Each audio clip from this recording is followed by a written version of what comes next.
আচ্ছা, ওইগুলি আমরা পরের স্টেপগুলি পরে বলবো। Thank you so much. হ্যাঁ, আপনাদের সবাইকে ধন্যবাদ যে আপনারা আসছেন।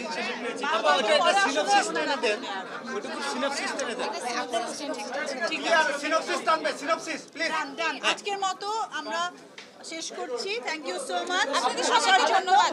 আশা করি আপনারা সম্মানের সাথে থাকবেন। বিষয়টা ছিল সেটা প্লিজ মাথায় রাখবেন। সেটা হচ্ছে আপনি বললেন যে পলাশের কভার করা হয়েছিল, প্রতি উত্তরে পলাশের রিঅ্যাকশনটা কেমন ছিল একটু জানাবেন। বললাম চোরের রিঅ্যাকশনটা আসলে কি থাকে? ও তো তখন সবার কাছে অপরাধী, তাই না? কারণ সে তার কোনো কমিটমেন্ট ঠিক রাখেনি এবং 3 বছর ধরে ভুক্তভোগী আমরা। ওইখানে তার কি রিঅ্যাকশন থাকবে? স্পিচলেস ছিল সে। না, গণপিটানি হয় নাই।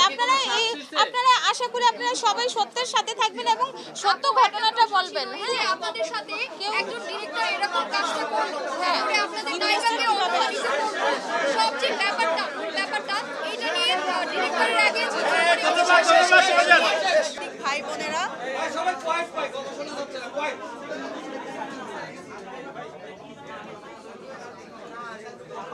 কোয়াইট হলে বেটার হয়। অনেক নয়েজ।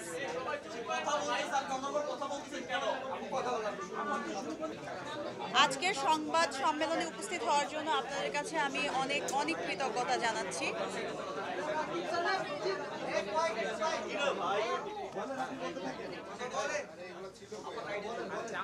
প্রশাসনের 2 জন লোক শাহিনা ও জাওয়াদের এসব অপকর্মে গোপনে সহায়তা করেন এবং তাদের সুরক্ষা দিয়ে যাচ্ছেন। আমি এখনো প্রমাণ হাতে না পাওয়ায় নাম বলতে পারছি না। যথাযথ প্রমাণ পেলে অবশ্যই আপনাদের সঙ্গে শেয়ার করব।